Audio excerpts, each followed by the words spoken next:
말씀은 예레미야 49장 7절에서 22절 말씀입니다. 예레미야 49장 7절에서 22절 말씀입니다. 한 절씩 교독하여 읽도록 하겠습니다. 에돔에 대한 말씀이라. 만군의 여호와께서 이와 같이 말씀하시되 대만에 다시는 지혜가 없게 되었느냐. 명철한 자에게 책량이 끊어졌느냐. 그들의 지혜가 없어졌느냐. 드단의 주민들아 돌이켜 도망할지어다. 깊은 곳에 숨을지어다.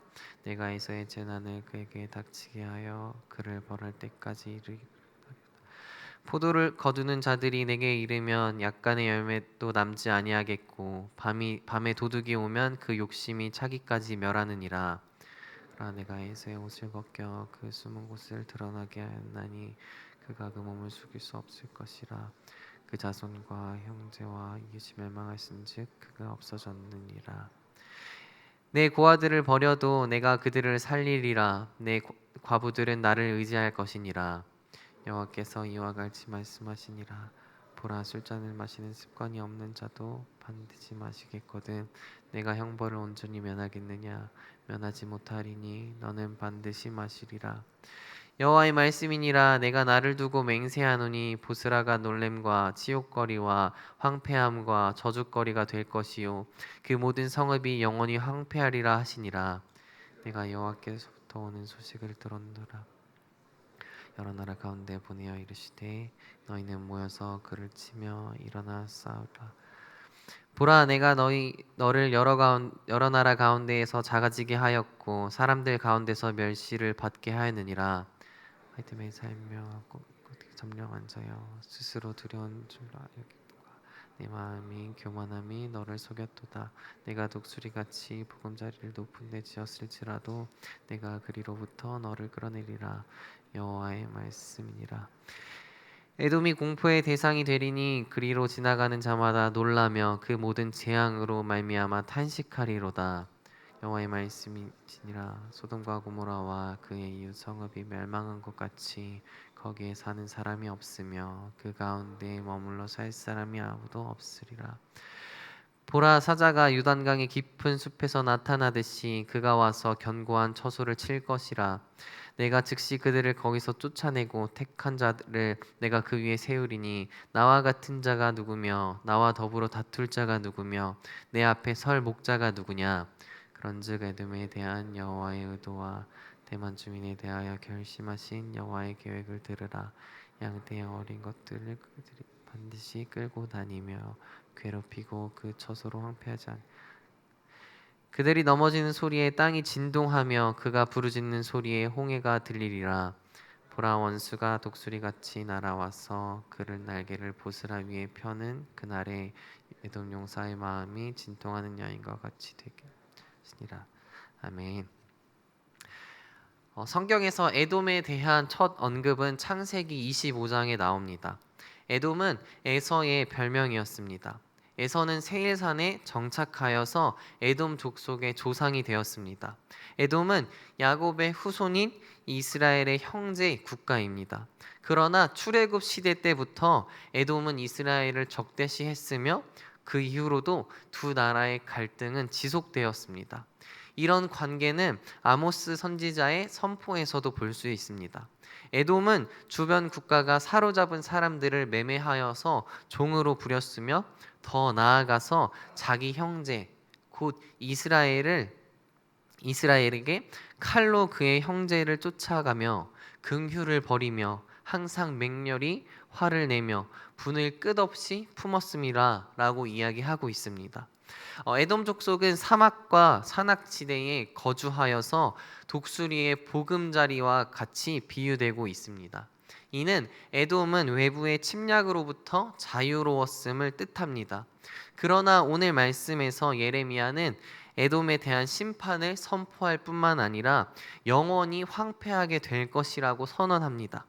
오늘 말씀을 통해서 에돔은 왜 심판을 받게 되는지, 또 우리에게 주시는 말씀은 어떤 것인지 오늘 말씀을 통해서 살펴보도록 하겠습니다. 7절 말씀을 보면 에돔에 대한 말씀이라. 만군의 여호와께서 이와 같이 말씀하시되 대만에 다시는 지혜가 없게 되었느냐. 명철한 자에게 책량이 끊어졌느냐, 그들의 지혜가 없어졌느냐라고 이야기하십니다.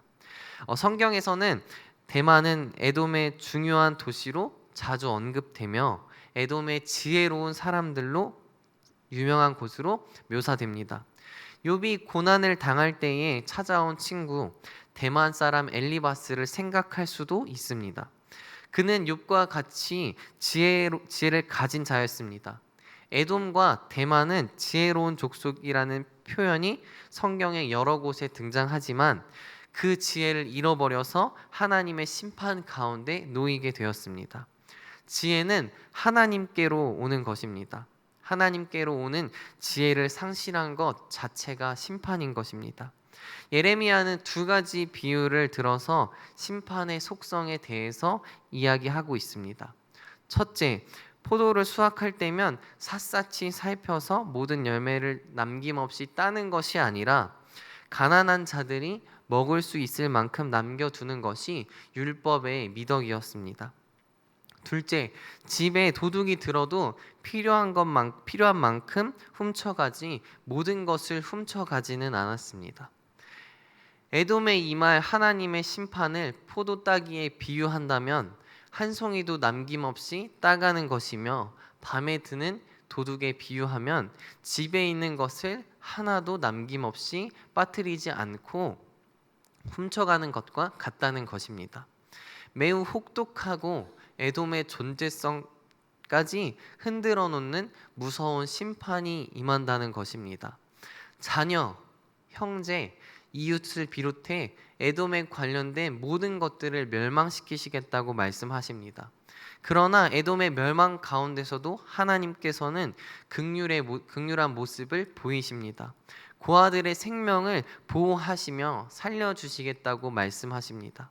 하나님께서는 여러 나라들을 일으켜서 에돔을 치겠다고 말씀하십니다.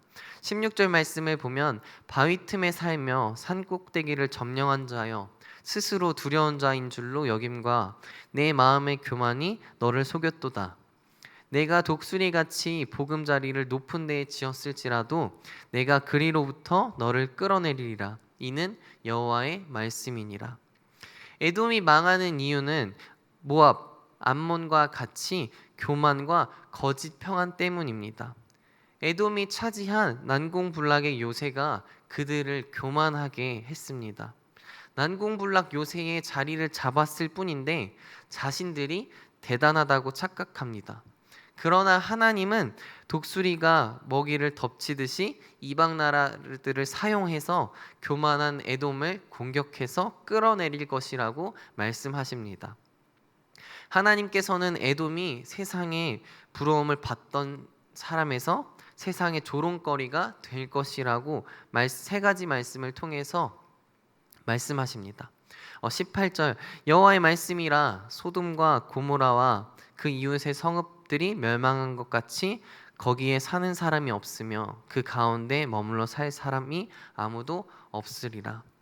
소돔과 고모라도 화려했던 도시였습니다.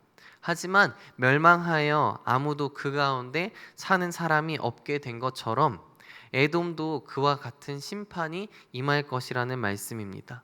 19절 말씀에 보면 보라 사자가 요단강 깊은 숲에서 나타나듯이 그가 와서 견고한 처소를 칠 것이라. 내가 즉시 그들을 거기서 쫓아내고 택한 자를 내가 그 위에 세우리니 나와 같은 자 누구며 나와 더불어 다툴 자가 누구며 내 앞에 설 목자가 누구냐라고 말씀하십니다. 사자에게 쫓기는 형편과 같이 될 것이다 말씀하시면서 나 여호와가 누구냐, 심판의 주권자이신 여호와 하나님을 알라고 말씀하십니다. 22절 말씀을 보면 보라 원수가 독수리같이 날아와서 그의 날개를 보스라 위에 펴는 그날에 에돔의 용사의 마음이 진통하는 여인과 같이 될 것이다 라고 말씀하십니다.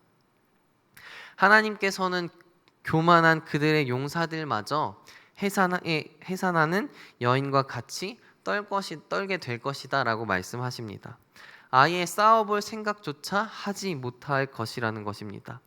모든 것을 가졌다고 생각했던 에돔, 스스로 지혜롭다 생각했던 에돔, 안전하다고 생각했던 에돔이 겪게 될 심판의 모습들은 이러했습니다. 암몬에게 회복을 약속하셨던 하나님께서는 에돔에게는 회복의 소망을 주시지 않으셨습니다. 에돔은 지혜와 명철을 자랑했으나 자신의 멸망을 막는데 아무 방법도 생각해내지 못합니다. 자신을 살릴 줄 모르는 지혜라면 참 지혜가 아닙니다.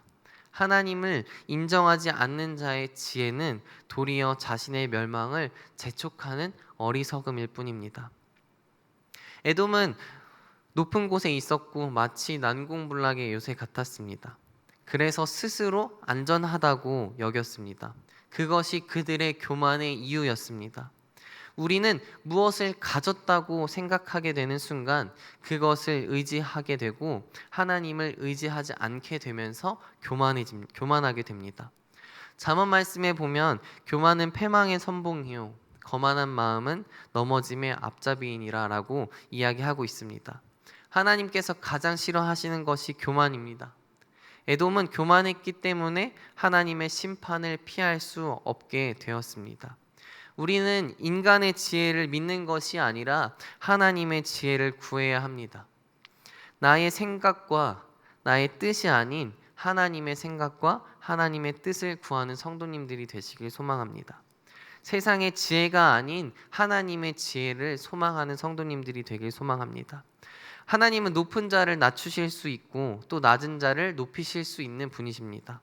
오늘 말씀을 통해 우리는 우리를 믿고 의지하는 것이 아니라 겸손하게 하나님만을 의지하여 하나님의 지혜를 구해야 하는 삶을 살아야 한다는 것을 알 수 있습니다.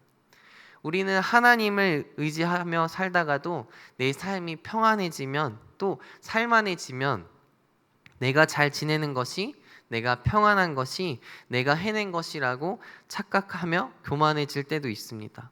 우리가 돈과 명예 또 환경과 사람을 의지하는 것이 아니라 어떠한 상황 속에서도 하나님을 의지하며 겸손한 모습을 보이며 살아가는 성도님들이 되시길 소망합니다. 기도하겠습니다. 사랑의 하나님, 우리가 나의 생각과 나의 뜻대로 사는 것이 아닌 하나님의 생각과 하나님의 뜻을 구하는 우리가 되게 하시옵소서. 우리의 힘과 능력을 의지하는 것이 아닌 하나님의 지혜를 구하며 하나님이 주신 지혜로 세상을 살아갈 수 있는 우리들이 되게 도와주옵소서. 어떠한 상황 속에서도 하나님을 의지할 수 있는 우리가 되게 도와주시고 교만한 삶이 아니라 겸손한 삶, 또 섬기는 삶을 살아갈 수 있는 우리들이 되게 도와주옵소서. 하나님, 우리 너무나도 연약해서 넘어지고 쓰러집니다. 그럼에도 불구하고 하나님을 의지하여서 일어설 수 있는 힘을 허락하여 주옵소서. 감사하며 예수님 이름으로 기도합니다. 아멘.